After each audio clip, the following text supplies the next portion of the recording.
Scientists found an entire city of Gyangola that was hidden beneath the dense jungles of Mexico for 600 years.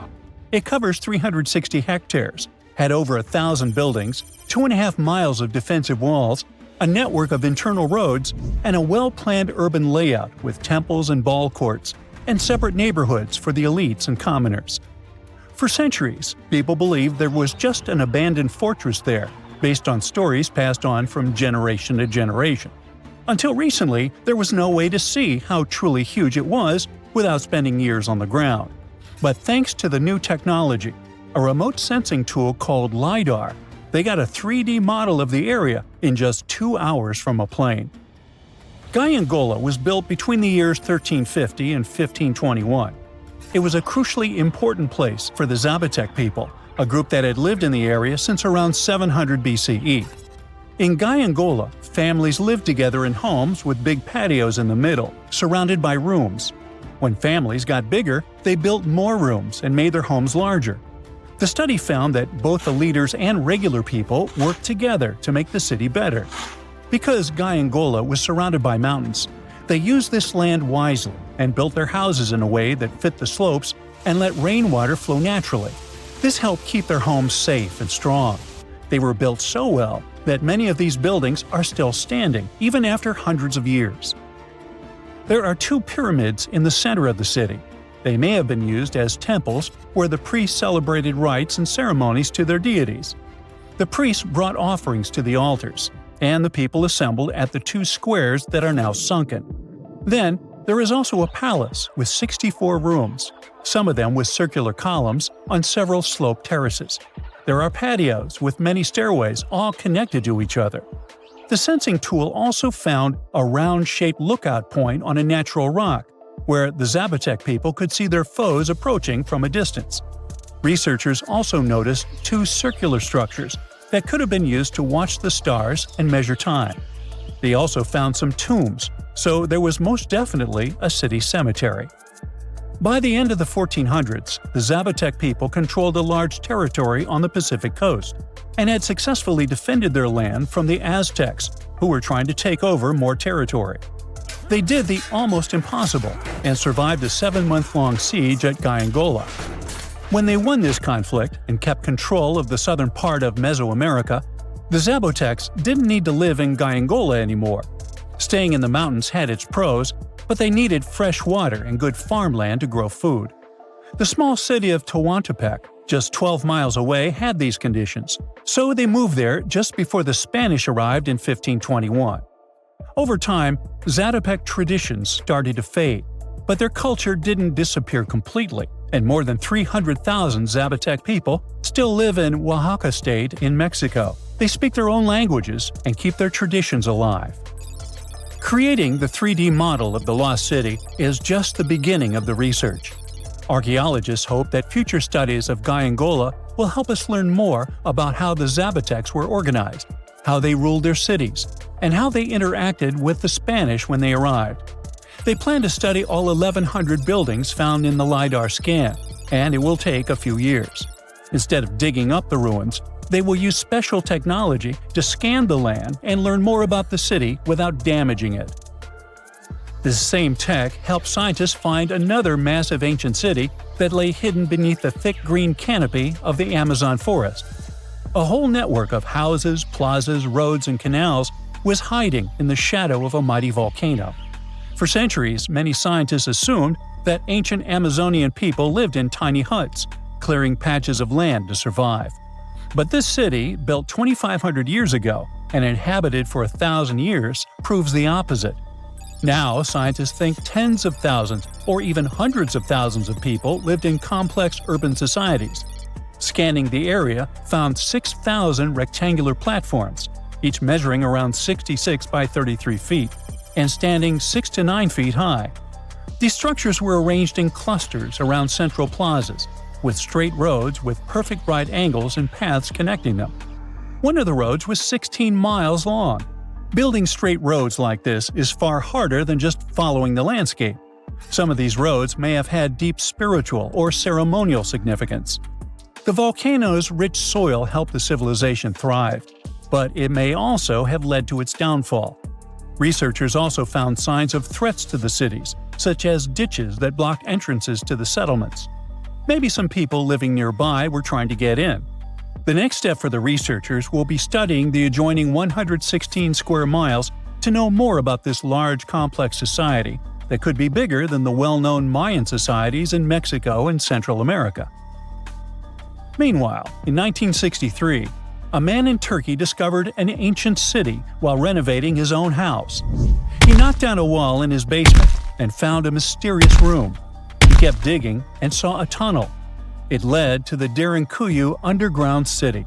It's one of the deepest multi-level underground settlements in Cappadocia and in all of Turkey. The inhabitants lived on 8 levels and had access to cellars, storage areas, chapels, a school, a study room, and other structures. All floors were connected by an extensive network of tunnels. The underground city was probably built as a shelter. The construction is hiding at 279 feet deep, and you can't see it from the outside. The complex was large enough to shelter about 20,000 people with their livestock and food supplies. There was also a 180-foot ventilation shaft. Archaeologists believe that Phrygians first built the levels. The Romans used and enhanced the structure later. The golden time of Derinkuyu was during the Byzantine era. The next lost and found city appeared only in a few inscriptions and ancient texts, so no one could be sure it really existed. Scientists searched the majority of the coast of Egypt, until one archaeologist and his team detected a colossal face looking at them from under the water. The ancient city of Thonis-Heracleion was discovered completely submerged 4 miles off Alexandria's coast. In the ruins of the lost city, there were 64 ships, 700 anchors, and a treasure trove of gold coins. Archaeologists believe the 16-foot-tall statue and the temple remains are the most important findings discovered by the expedition. Back then, the city had ceremonies and celebrations that took place in the Temple of Ammon. The ruins and artifacts were made from granite and diorite, so they were in good condition even after having been in contact with water for centuries. They give people a glimpse into what life was like 2,300 years ago in one of the most important trade ports of the world. The city had a network of canals, sort of like an ancient Egyptian Venice. The canals linked many separate harbors and anchorages. Towers, temples, houses, and other structures were also linked by bridges. Thonis-Heracleion was the country's main port for international trade and the collection of taxes. No one really knows how the city ended up submerged, but archaeologists connect it with natural causes. At the end of the 2nd century BCE, most probably after a flood, it got covered with water. Then Alexandria, the city founded by Alexander the Great, became more glorious than Heracleion. Before Alexandria's fame, Heracleion was the main port of entry to Egypt. So after the tragedy, many ships heading for Heracleion had to change their route and go to Alexandria. Heracleion lost its glory until its discovery in 2000. See this place on the map? Yeah, right there. It's estimated that around 100 people have vanished or lost their lives here. Why, you ask? Well, it seems they were all looking for this guy, Percy Fawcett. He was a British colonel, famous for his sharp blue eyes, perfectly groomed beard, and signature hat. He looked like a character from Pride and Prejudice, but lived more like Indiana Jones. In fact, this character was inspired by Fawcett's story. But his disappearance in 1925 was more macabre than any movie plot. Colonel Fawcett was bold. Not the ask-your-neighbor's Wi-Fi password kind of bold. I'm talking full-on, I don't care that much about my life bold. He used to be a soldier in Sri Lanka, and even did a secret spy gig in Morocco, but he needed more. So in 1906, Fawcett started exploring parts of Brazil and Bolivia where no one had dared to go before. His mission was to create secret, mind-blowing maps. Okay, that doesn't sound too risky, but trust me, it was. If you want to explore the world nowadays, you just open Google Earth and, well, that's it. No danger, no adrenaline, just maybe 1 or 2 creepy street view photos. Ew. But we're talking about the beginning of the 20th century, when satellites, in this weird Google car, didn't exist. Back then, if you wanted to fill in the world map, you actually had to explore the land on foot. So that's how Colonel Fawcett ended up in South America. And he became famous for his expeditions to map out the wild Amazon.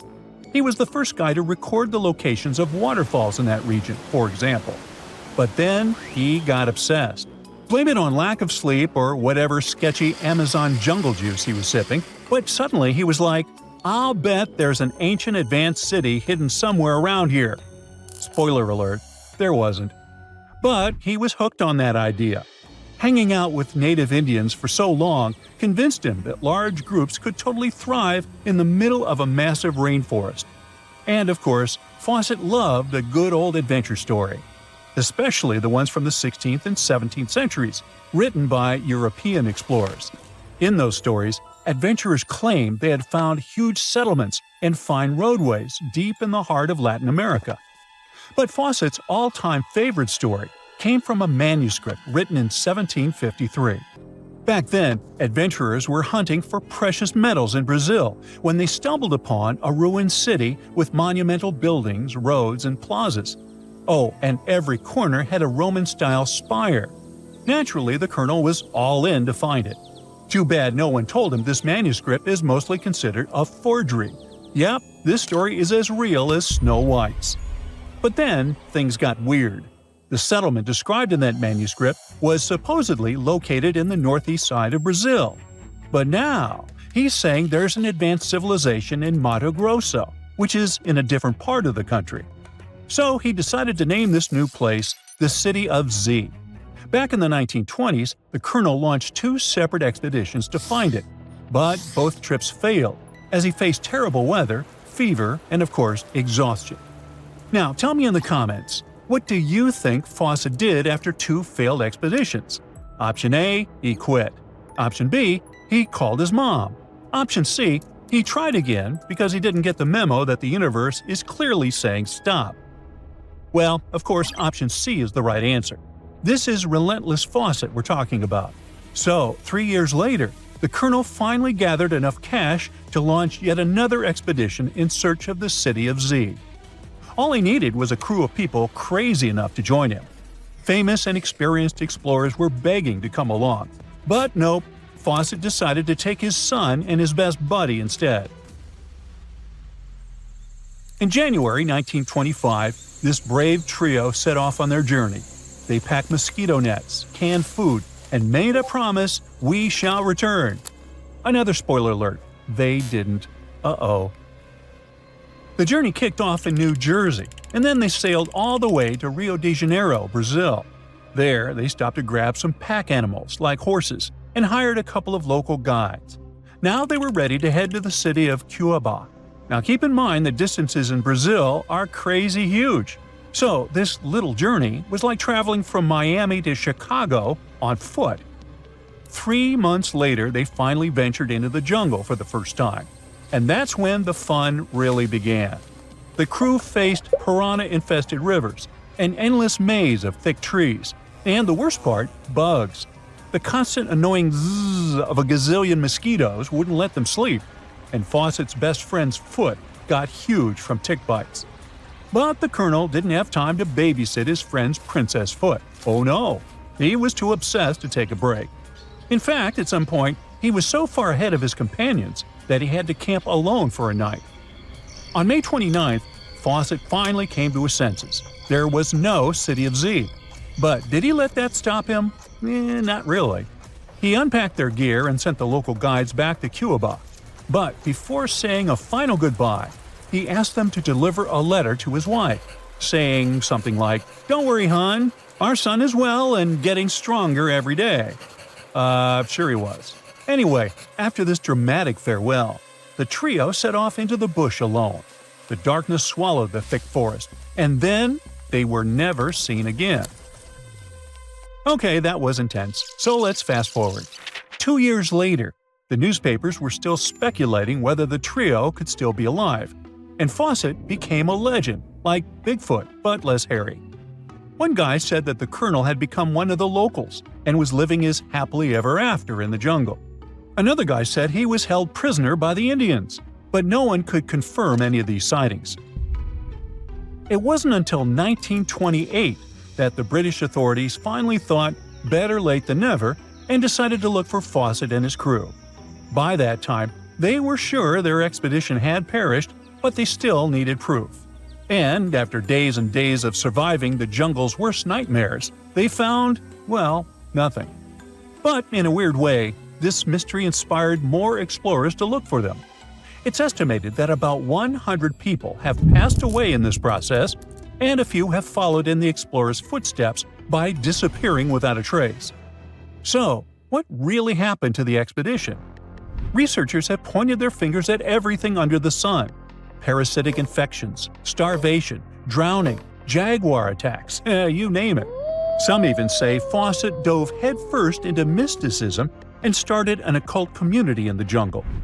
The Brazilian anthropologist Orlando Vilas-Boas was probably the one who got the closest to solving this case. Back in the 1950s, he was working with the Kalakmul Indians when they suddenly admitted to, getting rid of Fawcett. They even had bones to prove it. But it turns out a forensic analysis showed that the remains didn't belong to the colonel. So we're back to square one, and nobody knows, to this day, whatever the heck happened to them. Fawcett's quest, as we know it today, is based on some pretty questionable sources. But there is a possibility that he wasn't living in Delulu land after all. Recent discoveries suggest that his idea of a sophisticated jungle city wasn't just pure fantasy. In 2024, a massive ancient city was found in the Amazon, hidden beneath dense vegetation. Evidence suggests it was built around 2,500 years ago, and it was surprisingly advanced, featuring houses and plazas, all connected by an incredible network of roads and canals.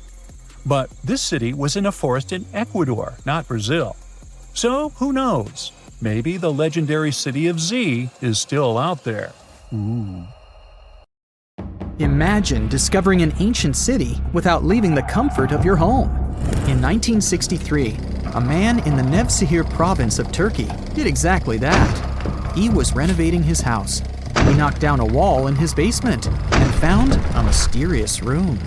He continued digging and saw a tunnel.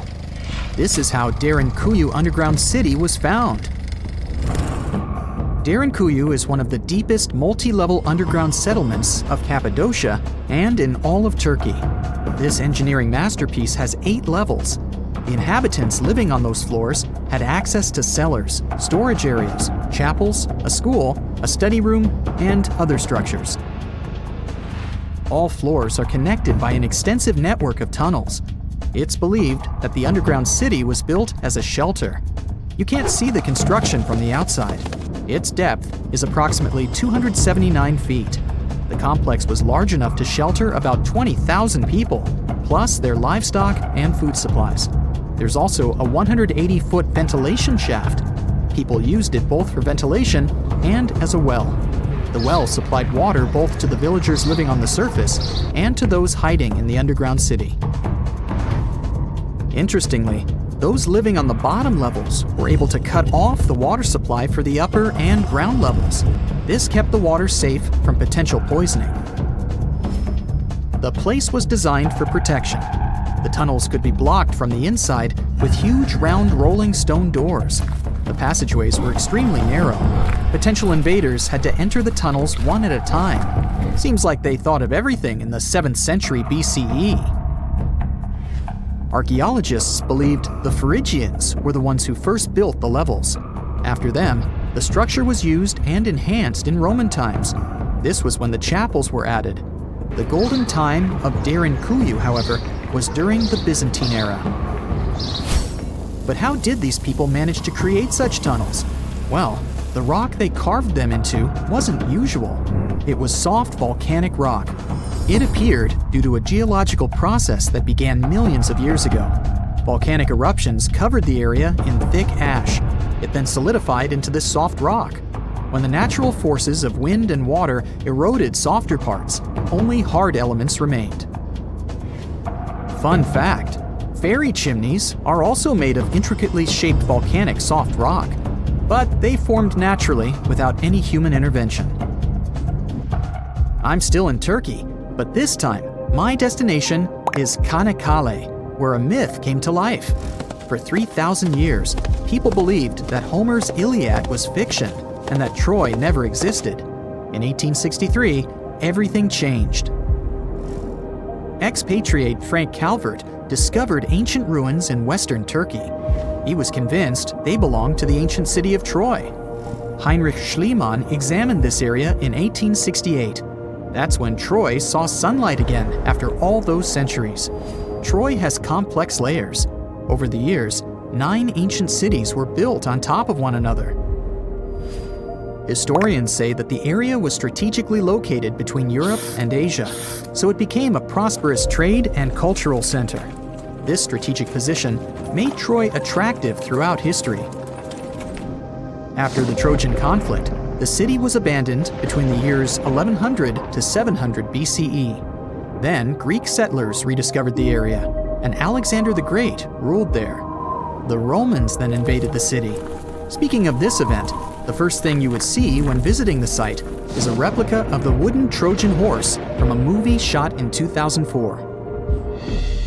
The next stop is Lothal. In the 1950s, Lothal and several other Harappan sites were discovered in India. These new provinces extended the boundaries of the Indus Valley civilization. Lothal was an important part of the Harappan civilization. It had vast cotton and rice fields. Plus, it had a bead-making factory. Beads were made from semi-precious stones, like agate. Many of these beads were later found in Mesopotamia, which serves as evidence that Lothal was a thriving trading port. Archaeologists believe that the city was part of an ancient trade route. Traces of agriculture? Check. Traces of trade? Check. What else? The remains of residential buildings, streets, bathing pavements, and drains. Some real city planning, and impressive examples of early urbanization. The town was well constructed. There were modern houses. Some of them had 6 rooms, bathrooms, a large courtyard, and even a veranda. Lothal also had the world's oldest known dock. It linked the city with the Sabarmati River and the trade route. The ancient Mayan city of Kalakmul is located in southern Mexico in the tropical forest of the Tierras Bajas. From 500 CE to 800 CE, Kalakmul was home to over 50,000 people. There was a central plaza surrounded by outer districts. And if we count both the inhabitants of all those outer areas and those who lived in the center, Kalakmul had a population of more than 1.5 million people. It was a city that was habitable for 12 centuries. It's believed that the place had more constructions than any other excavated Maya settlements in the region. After 1000 CE, the Maya civilization there faced a downfall. The settlement that was once the center of Mesoamerica was almost completely abandoned. The ancient city was at the heart of the second largest tropical forest in America. The site is well preserved, so today, if you were to visit it, you would be able to picture what life looked like in ancient Mayan times. The city remains include architectural complexes and sculpted monuments, defensive systems, quarries, water management features, agricultural terraces, massive temple pyramids, and palaces, not to mention a variety of body ornaments and other accompanying objects. It proves that complex state-organized societies lived in this tropical forest. The Mayans depicted nature in their paintings, pottery, sculptures, rituals, and even food. I'm moving on to a place people thought didn't really exist. The city of Thonis-Heracleion appeared only in a few inscriptions and ancient texts. Turns out, it was waiting to be discovered for thousands of years. Scientists searched the majority of the coast of Egypt. But then, archaeologist Frank Gaudio and his team detected a colossal face looking at them from under the water. The ancient city of Heracleion was discovered completely submerged 4 miles off Alexandria's coast. In the ruins of the lost city, there were 64 ships, 700 anchors, and a treasure trove of gold coins. Archaeologists consider a 16-foot tall statue and the temple remains the most important findings discovered by the expedition. Back then, the city had ceremonies and celebrations that took place in the Temple of Amun. The ruins and artifacts were made from granite and diorite. so they were in good condition even after having been in contact with water for centuries. They give people a glimpse into what life was like 2,300 years ago in one of the most important trade ports of the world. The city had a network of canals. You can think of it as an ancient Egyptian Venice. The canals linked many separate harbors and anchorages. Towers, temples, houses, and other structures were also linked by bridges. Thonis-Heracleion was the country's main port for international trade and the collection of taxes. No one really knows how the city ended up submerged, but archaeologists connect it with natural causes. At the end of the 2nd century BCE, most probably after a flood, Heracleion got covered with water. Then, Alexandria, the city founded by Alexander the Great, became more glorious than Heracleion. Before Alexandria's fame, Heracleion was the main port of entry to Egypt. So, after the disaster, many ships heading for Heracleion had to change their route and go to Alexandria. Heracleion lost its glory until its rediscovery in 1933. Mesa Verde is an American national park in Colorado. The park is the largest archaeological preserve in the U.S., with more than 5,000 sites, including 600 cliff dwellings. Mesa Verde means green table in Spanish. The name comes from the shape of the mountains in the area, with flat tops and steep sides. The park is an ancestral Puebloan archaeological site. Starting from 7500 BCE, a group of nomadic Paleo-Indians seasonally lived in Mesa Verde.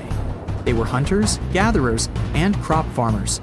They built the first pueblos in the region.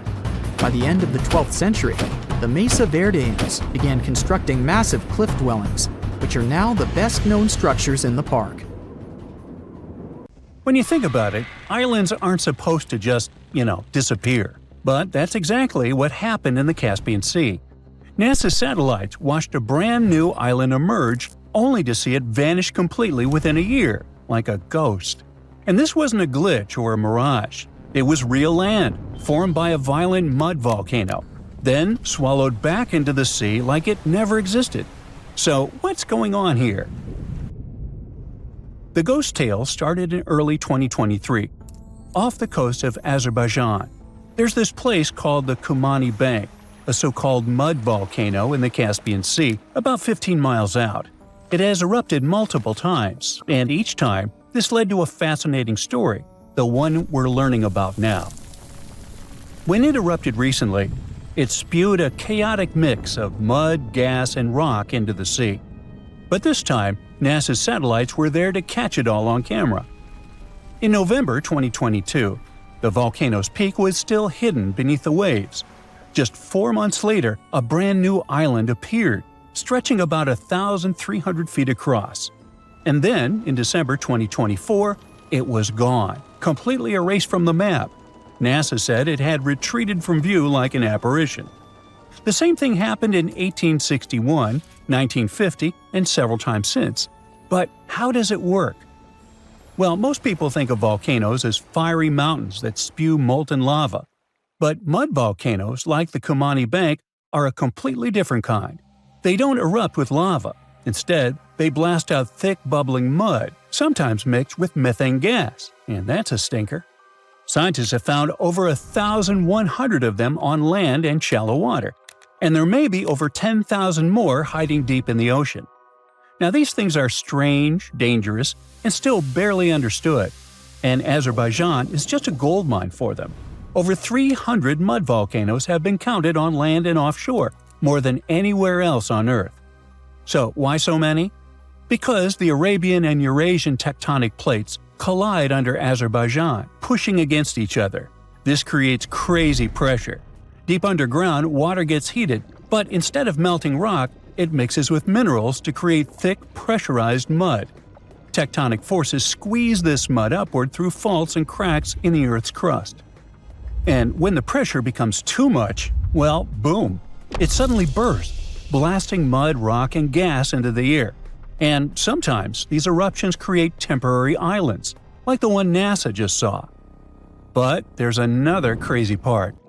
Mud volcanoes aren't just messy, they can be terrifyingly dangerous. Some mud volcanoes are small puddles just a few feet across. But others? Well, they're absolute monsters. The tallest known mud volcano is about 2,300 feet high, nearly as tall as the Burj Khalifa skyscraper. The widest one is 6 miles across, big enough to swallow an entire city. Which brings us to the weirdest part. In some cases, they don't just spew mud, they ignite, sending massive fireballs into the sky.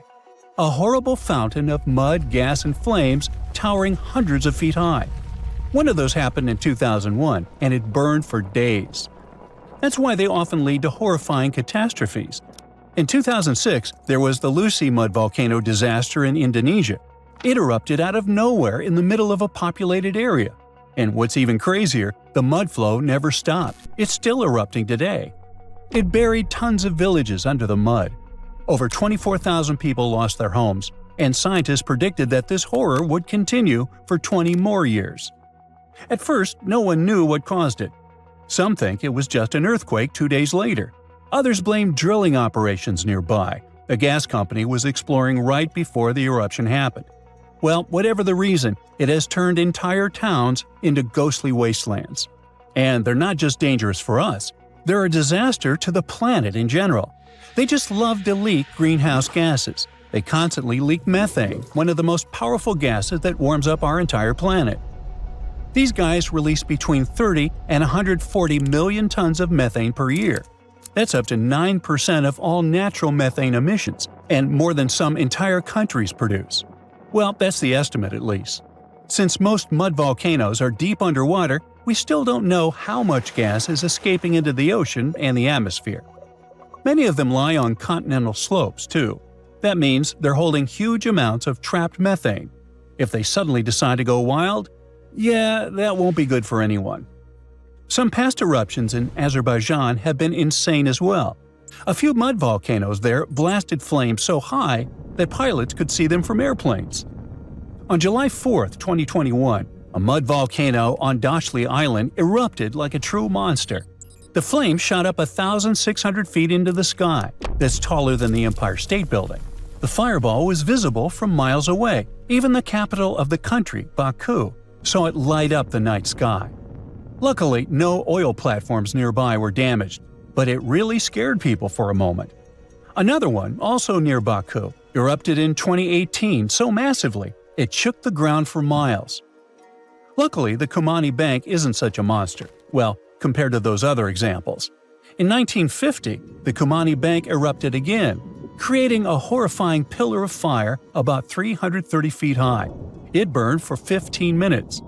This created a large oval island as well, and it disappeared just about half a year later. Then another powerful disaster took place in 1959.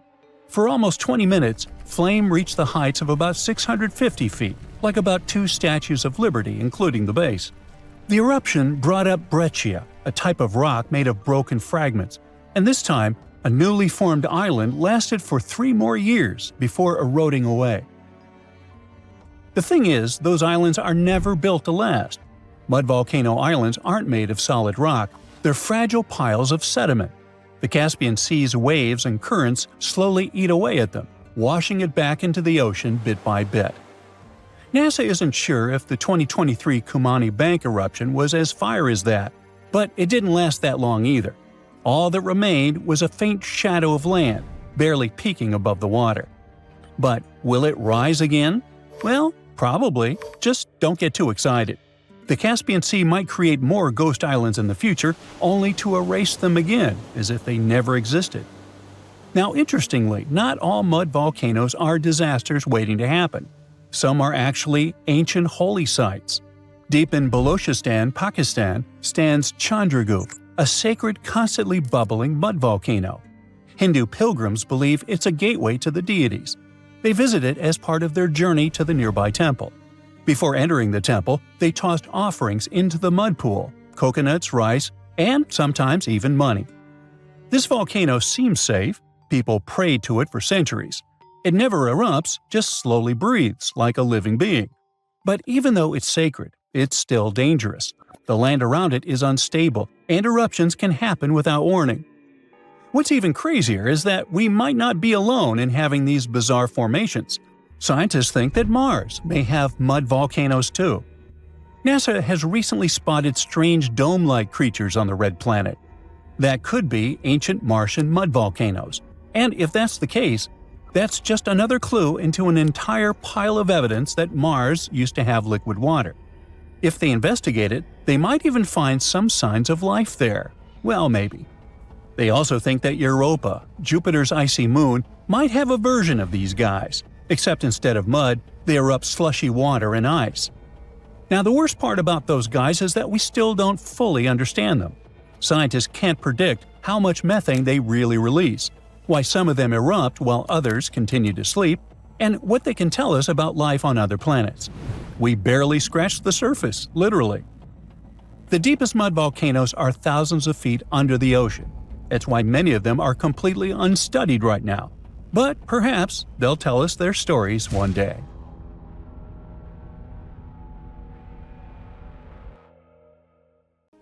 The lost city of Atlantis may have actually been found. No, really. Two researchers were working in the waters off the coast of Cuba when they discovered the ruins of what looked like an ancient submerged city. That happened about 20 years ago, and yet no one really talks about it today. It's like the authorities just took the research, locked it away in some top-secret room, and decided no one else should know about it. But why? Well, I'm going to tell you. Back in 2001, Paulina Zalitsky, a marine engineer, and her husband, Paul Weinswig, were hired to explore the waters off Cuba's western coast. They had two main objectives: to search for old shipwrecks, possibly hiding treasures like gold and jewels, and to locate valuable oil and natural gas deposits deep underwater. They were using a sonar. Basically, this equipment is like a sound-based radar. It sends out sound waves underwater, and when those waves hit something, like a sunken ship, they bounce back. The system can figure out where and how far the object is just by listening to the echo. So, the couple was scanning the seafloor with this equipment more than 2,000 feet below the surface. And then, out of nowhere, they found something way more interesting than gold or oil. They found stones. Not just any stones. I'm talking huge, perfectly arranged stones. Kind of like a mini version of the pyramid at Chichen Itza. Or even better, like a bunch of tiny submerged Chichen Itzas. Yep, they saw that. Or at least, they think they did. The thing is, sonar doesn't work like a camera. It definitely doesn't record video or take actual pictures underwater. What it does do is create images using sound. And those images are usually just outlines or shapes, kind of like a blurry black and white sketch. It shows you where things are, but not exactly what they look like. And that's exactly what happened back then. The equipment started producing images of these perfectly organized stone structures, and it really looked like some kind of urban development. I mean, the site was just too organized, too symmetrical to be just random rocks. But it sounded too good to be true. I mean, this discovery could totally change everything we know about ancient civilizations on the American continent. So the scientists decided it would be too irresponsible to announce anything without finding more evidence first. And that's why they decided to go back to that same spot. This time they sent down an underwater remotely operated vehicle to actually see what was going on beneath the sea. See? This robot was basically an underwater cameraman. And yep, it confirmed it. There was definitely something strange down there. It looked like an ancient city made of huge, smooth blocks of granite. These rocks were about 8 feet by 10 feet. Some were in pyramid shapes, others were circular. Some seemed to be deliberately cut and then stacked on top of each other, while others appeared isolated from the rest. Together, they looked like they were forming corridors and outlines of rooms. It was like finding large buildings in the middle of an underwater desert. These images were enough for Zalitsky to seal the deal. Back then, she confirmed that this amazing structure, her words, could have been a large urban center. Again, her words. Then the couple started to speculate. They said that these structures were probably built more than 6,000 years ago, which would make them older than the Great Pyramids of Egypt. It's even older than the famous Maya, the civilization that used to live in the Americas and is known for their ancient and advanced temples. The research also suggested that these structures might belong to a civilization that lived on the American continent thousands of years ago, and that we didn't even know about. This supposed civilization once thrived on a 100-mile land bridge connecting Cuba to Mexico's Yucatan Peninsula. But then, something catastrophic happened. According to their theory, the Earth's faults shifted beneath the surface, leading to a massive earthquake. Then, in the blink of an eye, the entire bridge was destroyed. The land was swallowed up by the sea and ended up at the bottom of the ocean, and this civilization disappeared. Of course, all the connections to the famous Atlantis myth got the media totally hooked on the story. News websites ran headlines like "Lost City of the Caribbean Found" and "Atlantis Found in Cuba." So, could that really be Atlantis? I mean, did they finally find the remains of this supposedly super advanced and lost civilization? Well, it's hard to say. From the start, part of the scientific community wasn't buying into the story too much. First, there's the issue of the date. Saying that this civilization existed at this spot at least 6,000 years ago just wasn't very credible. Then, some European archaeologists argued that the stones they found using sonar might just be natural limestone, not perfectly sculpted granite. And third, it was too deep. Even with the whole theory of earth faults opening up and swallowing everything, it's still hard to explain how an entire city ended up so deep in the ocean. For comparison, there is Heracleion, a real ancient Egyptian port city that got submerged. Today, it is only about 19 feet underwater. But this so-called Atlantis city is at depths between 2,000 and 2,460 feet. See how that's totally different, right? People think it would have taken around 50,000 years for such stone structures to sink to the depth where they are said to be found. And according to experts, none of the known civilizations from that long ago had the ability to build such structures. But for Zalitsky, yes, it was possible. She still believed in the fault theory to explain how this land ended up at the bottom of the ocean so fast. Big movements of the Earth's tectonic plates are usually followed by things like volcanoes and earthquakes. So, according to her, it's a powerful event, and the island sinking could have happened really quickly. This earthquake theory could also explain why some of the megaliths on the seafloor look organized while others don't. But to really prove any of this, they needed a specially designed robot to go down there again and take samples of the rocks and sediment. That way, they could figure out how old the rocks were and maybe even find signs of human life, like carvings, sculptures, or artifacts. The problem is, drilling into those structures isn't easy. They look like granite, and drilling granite that deep underwater is seriously tough. And more than anything, they needed money to do it, a lot of it. So maybe they just never got the funding.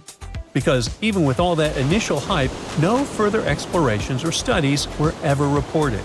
And that lack of follow-up sparked a lot of speculation. Some people even wondered if the story got shut down on purpose, like maybe the authorities wanted to keep something top secret.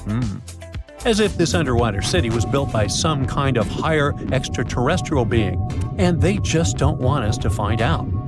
But truth be told, the strongest argument for saying, yeah, that is definitely a lost city, is that nature supposedly couldn't have built something so symmetrical. Geologists did try to find natural explanations, or at least similar examples from other parts of the world, but they came up short. Still, just because we haven't found a clear natural explanation doesn't mean there isn't one. Nature can create some pretty wild and unexpected stuff, so honestly, that whole too perfect to be natural angle is kind of a weak argument. What most likely happened is that experts just weren't convinced it was actually a sunken city, and that's probably why no one followed up on their work. Over time, the buzz faded, the story disappeared, and the site slipped back into silence. And without more data, the true nature of those underwater formations off Cuba's coast is still a mystery. Lake Michigan is one of the largest and most mysterious freshwater lakes in the United States. And now, deep inside it, scientists have stumbled upon something unexplainable: vast, round craters scattered all across the lake's floor. It all started in 2022. A team of researchers wanted to map the lake's bottom and look for some shipwrecks. At first, they were sure it's going to be just some typical rocky terrain or sandy patches. But what they saw on their sonar screens stopped them cold. Strange circular shapes that looked almost too perfect to be natural. They were hiding about 500 feet beneath the surface, in places where the water turns dark and impenetrable. Those guys are huge, ranging from 300 to 600 feet wide. They also plunge nearly 40 feet deep. And there are dozens of them, neatly arranged like some footprints. But the team had no idea what these things were. Then, in August 2024, the mystery only deepened. Using a remotely operated vehicle, they got a closer look at these formations. There were about 40 of them. No one had ever seen anything quite like this before in the Great Lakes. What could have created those craters? Could they be ancient? Perhaps remnants of some geological event lost to time? If that's the case, it's weird how long these holes have likely been sitting there, undisturbed. Theories started popping up. One possibility was that they could be sinkholes or dolines. Those are basically holes that suddenly appear in the ground when the surface layer collapses. The rock beneath the surface, often made of limestone, gets slowly dissolved by water over time, creating voids underground. When the surface of those voids can no longer hold its own weight, it caves in, and this forms a hole. Think of it like when you poke a straw through the lid of a drink. Sinkholes can be small dips or huge, spanning up to 2,000 feet. They can happen gradually or all at once.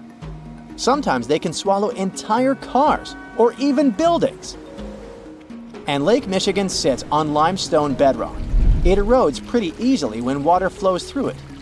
Sinkholes like these have already been found in Lake Huron, and they look kinda similar. But there are some plot holes, no pun intended, with this theory. For example, it's wild how they all would be so huge. It's also weird and pretty rare for sinkholes to occur in a lake bed.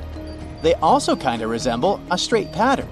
They seem to extend generally southward, forming a loose line, which is pretty weird. If these are sinkholes, then they're definitely not playing the usual geological rules. Though it might be some new, unusual process at play beneath the lake's surface that we haven't discovered yet. There's another theory though. Glaciers. Glaciers are wild rivers of ice. They covered much of the Earth during the last ice age, and they're incredibly powerful. While they might move slowly, sometimes only a few inches per day, they have such immense weight that they can reshape entire landscapes over thousands of years. Glaciers can grind and scoop the land beneath them. They're basically like colossal bulldozers. Their weight, combined with the slow but steady movement, grounds down everything beneath them: rocks, soil, even bedrock. This can create deep gouges in the Earth's surface, called glacial troughs. During the last ice age, there were lots of glaciers all over the northern US, including the Great Lakes region. If they moved across what is now Lake Michigan, they could have carved out these deep holes. Glaciers often move in a pretty straight path. As they move, they cause terrain to erode, but the resulting erosion varies based on terrain. Sometimes there are places where the bedrock is softer or fractured, and these places are more easily carved and crushed by the glacier. That could explain why some holes could be bigger and deeper than others. Harder bedrock is less affected. But usually this leads to rounded, crescent-shaped depressions known as chatter marks. Those marks are more like grooves rather than circular, big craters like those in Lake Michigan. Once the glaciers melted, the Great Lakes themselves formed. If the craters were formed by them, they may have filled with water, becoming part of the Michigan Lake. Though this theory is more like a speculation, so we need more evidence. But there's another layer to this mystery. The craters are not just curious geological formations. They actually may hold valuable clues about early life on Earth. Parts of Lake Michigan, especially dark ones, are relatively low in oxygen. It's like a lighter version of deep ocean environments that often have very little of this element. For example, hydrothermal vents deep in the ocean, underwater openings in the Earth's crust with some hot, mineral-rich water that are often very low in oxygen. But some organisms love places like these. For example, opossum shrimp. Teeny tiny shrimp-like creatures that love cold, deep waters. They get their name because they have a pouch to carry their young until they're ready to be on their own, like an opossum. Or deep-water sculpin fish, small bottom-dwelling fish that also enjoys cold lakes.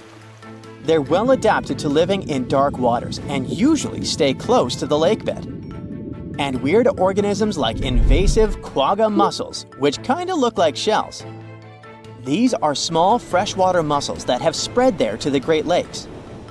They attach themselves to hard surfaces and can cause problems for ecosystems by competing with native species for food and space. All these guys could be in Lake Michigan, and even more. There might be microbes or even bacteria that are specially adapted to these harsh conditions, just like it was in Lake Huron. There's only a handful of creatures that could survive deep within these craters, and studying them could give us insight into how life once flourished in Earth's ancient, oxygen-poor oceans. That's because it's in places similar to these where some of the earliest life forms thrived. Early Earth had an atmosphere with little oxygen, although it was much more hot and ancient microbes adapted to this. The Great Lakes, especially Lake Michigan, have always had a bit of a ghostly reputation. Like even this mission was organized to study the shipwrecks. There were about 6,000 of them in the Great Lakes. Many of these wrecks are still sitting on the lake beds, preserved by the cold, fresh waters. And shipwrecks aren't the only strange things tied to the Great Lakes. Over the years, there have been stories of unexplained disappearances. Boats and even planes have vanished without a trace. The lakes, often calm on the surface, can suddenly turn dangerous with unpredictable storms and massive waves, leading to these mysterious events. Not even mentioning all the creepy stuff people noticed there over the centuries, such as ghostly lights above water or bizarre weather patterns like eerie, sudden fogs that seem to appear out of nowhere. In 2007, they even discovered some prehistoric structure that looks like Stonehenge there. Well, it was way smaller, but still. It lay about 40 feet below the surface in the heart of Grand Traverse Bay, and it's speculated to be about 9,000 years old, way older than Stonehenge. Looks like this is a print of those who lived in the area thousands of years ago. These massive stones are arranged in a careful, winding pattern stretching over a mile. They range in size from basketballs to compact cars. But one, in particular, stands out. A boulder 3.5 to 4 feet tall, 5 feet wide. It's etched with the image of a mastodon, a creature that roamed the Earth about 11,000 years ago before it went extinct. It probably sank there during the end of the last ice age we mentioned. This period had reshaped the region. This place is underwater now, but back in the day, it was still dry land. So the stones were probably created by people who lived there, though we're not sure why. Were they used as hunting blinds? Or was it some sort of an ancient calendar? Who knows? Only about 15% of the Great Lakes floors have been explored. Now, scientists are gearing up for a deeper dive into this mystery, both literally and figuratively. They want to analyze the lake beds surrounding the craters, hoping that maybe something in the environment around them might have caused them to appear. They have initiatives like Lakebed 2030. These missions should map the entire underwater landscape. This would help us learn tons of interesting stuff about Lake Michigan and our planet's past. Who knows what other secrets these dark waters hide? Humans invest a lot of time and money exploring the unknown. First outer space, then the ocean floor. But there's another frontier we're trying to conquer. Scientists call it the deep frontier. I'm talking about how far down to the Earth's core we've made it so far. During the 60s, humans tried digging the deepest man-made hole on Earth, This took us deep into the Arctic Circle. What later became known as the Super Deep Borehole is also the deepest artificial point on Earth, reaching the depth of 40,230 feet. It took 20 years to drill this far into the Earth's crust, and researchers say this is only about 1/3 of the way through to the mantle. Here's a quick anatomy of our planet. If the Earth is like an onion, the crust is like the thick skin of this onion. This part is only 25 miles thick. Beyond this is the 1,800-mile deep mantle, and after that, right at the center of the Earth, is the core, which is made up of 2 layers, inner and outer. Now, can you guess where on the planet the crust is at its thinnest? On the ocean floor. When American scientists understood that, they started drilling holes on the seabed. This gave way to Project Mohole. It began in 1961, but their technology to drill deep holes on the ocean was really bad. They had to improvise. They installed a system of propellers along the sides of their drill ship to keep it steady over the hole. The main challenge was to drill as vertically as possible. Otherwise, that deep hole would look more like a deep maze. Both the Kola Super Deep Borehole project and the Project Mohole came to an official stop in the years that followed. But hey, humans have built some pretty deep stuff underground. In 1963, a Turkish man took a swing with his sledgehammer to improve his basement and discovered a tunnel. That tunnel entrance led to more openings that connected a multitude of halls and chambers. He didn't know it, but he had discovered Derinkuyu. This once lost city was up to 18 stories tall and 200 feet deep. The city was large enough to host 20,000 people, and it was simply standing beneath Cappadocia in Turkey the whole time. Cappadocia hosts hundreds of subterranean dwellings. 40 of these underground cities are at least 2 stories high, but none of them are as huge as Derinkuyu. There's not a lot of historical accounts of how Derinkuyu was born. Some speculate that the oldest part of the complex was dug about 2000 BCE by the Hittites. The Hittites were an Indo-European civilization who formed one of the first major civilizations of the Bronze Age in West Asia. Scholars think they built this underground city to protect themselves from invasion. Others think it was actually the Christians who built the city in the 1st century CE. They speculate that it could have been constructed to protect people from the intense temperature variations, extreme heat in summer and freezing cold in winter. Geographically, the terrain under Cappadocia is great for building.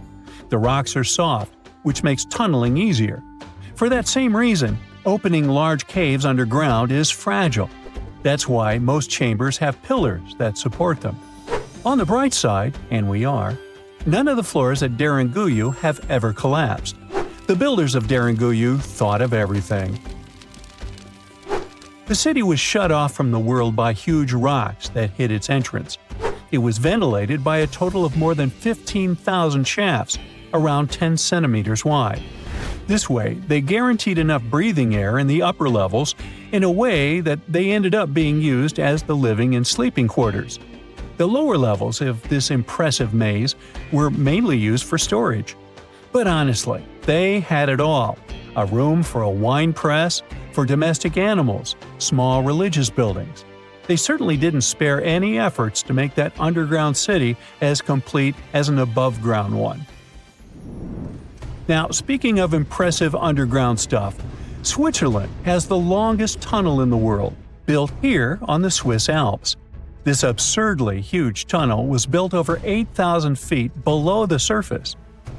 Check this out. This is what the Gotthard-based tunnel looks like. The first idea to build the tunnel was put forward as early as 1947, but construction only officially began in 1999. It took them years to approve the project and then scout for the perfect location. Even so, the 73 different rock types that compose Massif turned the construction into a real challenge. Some of the rocks were as hard as granite, and others were as soft as sandstone. This meant they needed different approaches and equipment so the whole thing wouldn't crumble down. Overall, they had to excavate about 28 million metric tons of rock to make way for the tunnel. There were many other challenges to build that far into the Earth. The deeper into the mountain they got, the hotter the temperatures were. Since there's no natural ventilation, temperatures would get as high as 115 degrees Fahrenheit, making it really hard for workers to endure. The tunnel stretches for 35 miles from one end to the other. During the construction, workers had to use 4 massive tunnel boring machines, aka moles, to penetrate through the massif. Each of these moles was around 1,400 feet long. But that was one of the best things they could do, since these machines limit the disturbance to the surrounding ground and help to produce a smooth tunnel wall. You'd never guess that the world's deepest basement belongs to the Sydney Opera House in Australia. The building goes as deep underground as it grows above ground. But this basement isn't just the Opera House's foundation, it's a parking lot. This unique parking garage penetrates 120 feet underground, or 12 stories deep, while most car parks are only 4 or 5 stories deep. But that's not all that makes it unique. You see, if they decided to build a normal rectangular parking space, this would end up eliminating a bunch of possible parking spaces. And since they wanted to maximize the space they had available, they had to come up with some superb structure. First, they opened up a man-made cavern to make that dream possible. Then they had to come up with a design. That's what led to the donut-shaped cavern, or what engineers call a double helix. This design shocked the engineering community for its innovative approach. But hey, it worked. Today, there is space for over 1,000 cars down there, which seems about right for an opera house. Let's wow once again real quick. Some underground structures may take up to an hour to reach. Take this gold mine in South Africa that lies around 2.5 miles below the surface. Yeah, you may think, hey, it's just a couple of miles, why does it take an hour to get there? But the conditions are hard and it's not for the weak. But Milan Ladina, an Ecuadorian runner, even completed a half marathon there, despite temperatures reaching 104 degrees Fahrenheit, high humidity at 80%, and an atmospheric pressure of 1.4, comparable to what divers experience 5 meters under the sea. Yikes. You'd be surprised to find out the life-changing discoveries a person can make just by browsing Google Maps. Like this guy, who found a suspicious crater and might have made a major scientific discovery. In 2024, Canadian Joel Lupoint was planning a casual camping trip in his homeland. He opened Google Earth and zoomed in Quebec's Côte-Nord region. That's when he saw it, this unusual rounded structure. The measurement was impressive, 9.3 miles from one point to another, and there seemed to be a lake next to it. He was quick to print the screen and sent the image to a French geophysicist to see if he knew anything about it. Most times these images turn out to be nothing, or simply Google Earth watermarks. But he was surprised when he opened his email and saw the scientist's reply. The geophysicist said that, judging by the looks of the topography, Lapointe could have discovered a meteor impact area. Now, impact areas are really hard to identify. Since they've been around for millions of years, most of their shapes have been heavily changed by erosion. Scientists call these areas impact structures. They're usually circular or crater-like and are made up of deformed bedrock. It happens when a meteor falls into the surface of the Earth. Here's the thing. Since the crater has huge walls around it, these areas are usually mistaken for mountain ranges. That's what left the Canadian explorer confused. But the French geophysicist that analyzed the case gave him hope. That weird formation in Quebec had been classified as a type of volcanic formation. After Lapointe brought this subject back to the agenda, scientists had to dig a little deeper to find the truth. Until this recent discovery, scientists thought the area looked like that due to some volcanic formation. This is actually normal, since other things such as volcanism and sinkholes can be mistaken for impact craters. To verify, they asked for some samples of the site. This is a more reliable way to fact-check whether a meteor landed there or not. When the meteor hits the Earth, it brings different types of minerals from outer space. That's the wonderful thing about impact craters. They reveal a link between Earth and the outside universe. By now, scientists have cataloged most of the minerals that are native to our planet. When they're searching for an impact structure, they usually look for things such as tiinite and kamacite, which can only be found in meteors. The biggest known impact crater in the world is the Vredefort crater, located in South Africa. This big thing was formed some 4 billion years ago. The asteroid that made it is estimated to have been one of the largest ever to strike planet Earth. When the researchers got the results of the site back in Canada, they did confirm that it contained zircon, a mineral that tends to show areas of impact. There's no way to guarantee that LaPointe really found an impact crater, but scientists are organizing a research mission over to the area just to make sure. If it turns out that it really is an impact crater, that's pretty huge news, since the last discovery was made in 2013. Another one of these mesmerizing discoveries came from a 15-year-old boy. William Goddery was also a Canadian, and for some reason loved looking for long-lost Mayan cities. Different from the previous story, William had an intention and a research methodology. He had studied many books on Mayan civilizations. He believed that Mayans built their cities in relation to the stars in the sky. So he opened a book and mapped all the cities that have already been unearthed. And that's when he noticed something important. There is an area in the Yucatan Peninsula in Mexico where archaeologists have unearthed 2 Mayan cities. But on the constellation map, there are 3 stars. He thought to himself, could this mean there is a lost city waiting to be discovered nearby? William Goddery is known to be a science genius and has even won an award for this constellation theory. When he noticed that a 3rd city was missing from the 23rd constellation he was examining, he began to search Google Earth for satellite pictures that could help him solve this mystery. Advances in satellite tech have shed new light on long-lost Mayan cities such as Tikal. Located in the heart of the Guatemalan jungle, Tikal is believed to have been the capital of the ancient Mayan Empire. He had hopes, so he reached out to a friend inside the Canadian Space Agency to verify what he had found. Since he had already won awards for his research, he had friends in high places, and that's when things got interesting. According to the images, there was a large square area on the border of Mexico and Belize that looked like the remains of a city. William took the images to a remote sensing expert. They studied the images thoroughly and concluded that the area could be housing 30 buildings and even a large pyramid. William named the new city discovered as Mouth of Fire. However, his theory was very much contested inside the archaeological community, and many Mayan experts worked to debunk William's findings. Experts say that constellation theories are too unscientific. Renowned anthropologists and astronomers said William's methodology was an act of creative imagination. Still, a 15-year-old teen almost found a long-lost Mayan city, which is pretty exciting if you ask me. What about these tiny dots that appeared on images of Google Earth? These strange spotted circles were found in the middle of the Algerian desert. A YouTuber browsing on Google Earth found these circles and discovered that people had been debating over their origin for years. He thought they were a glitch from satellite images. There are dozens of them, stretching for miles and miles in a straight line. They're far away from any town, road, or human activity, making it hard to understand if it was man-made or just a natural phenomenon. To settle this mystery, he interviewed the people who took Google Earth's pictures.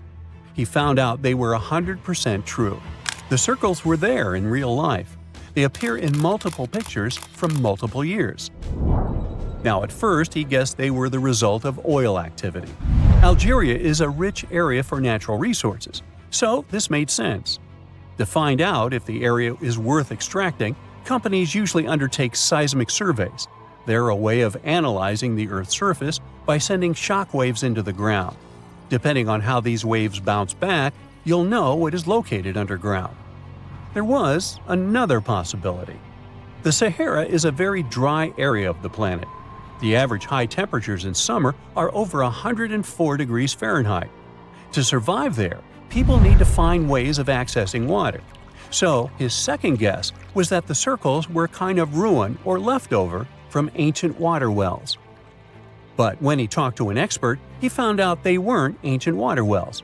You can see some of these traditional constructions in other cities on Google Earth, and they look really different from the mysterious circles. He decided to travel over to Algeria to find out the truth. He drove 99 miles into the heart of the desert, and when he gets there, he sees it. A huge crater dug on the sand, surrounded by 12 smaller holes. It kind of looked like the ancestor of a modern clock. There, he found something he couldn't spot on Google Earth: thin metal wires.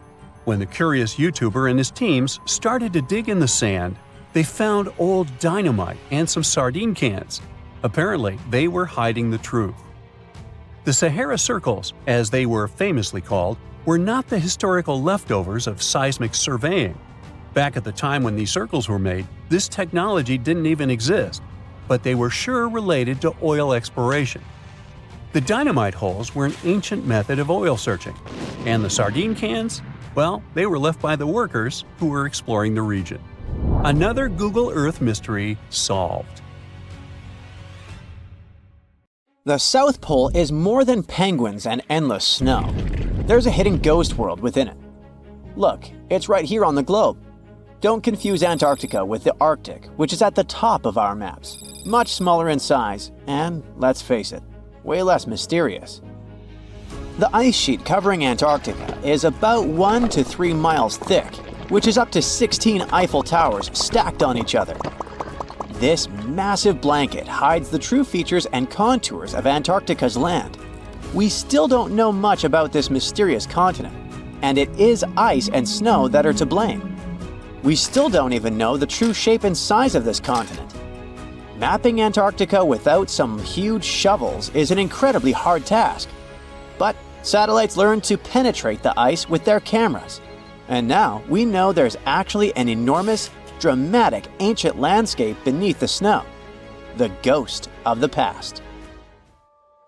About 90 million years ago, Antarctica was a much warmer place. It was actually a lush rainforest with tons of plants and probably teeming with life. It even had rivers flowing through it. Then the ice came. This happened about 34 million years ago, during the transition from the Eocene to the Oligocene, when our planet cooled significantly. It was the beginning of one of our several ice ages. The land remained, but now was hidden under ice and snow that got thicker and thicker. To a regular eye, Antarctica turned into a white desert, vast, flat, and featureless. Time went on. This massive ice sheet moved around, smoothing and shifting the ground beneath it. Over the millions of years, it changed what the land looked like. Now, if we looked under the ice, it wouldn't hold any signs of the original South Pole, except for one place. In areas where the ice is especially thick and doesn't move much, like in East Antarctica, it has actually worked the other way around. It became like a super thick blanket that protects the land. Normally, things like wind or rain slowly wear away the ground over time, changing its shape. But since we have this protective ice blanket, it prevents these natural processes from reaching the stuff underneath. So, the ground stayed almost the same for millions of years, like it's been frozen in time. This special area near the Aurora and Schmidt subglacial basins has become the ghost of Antarctica's landscape. This place was barely touched even since it was first covered in snow 34 million years ago. This is a historical footprint, a place that can tell us what Antarctica's ground looked like before it became a freezing nightmare.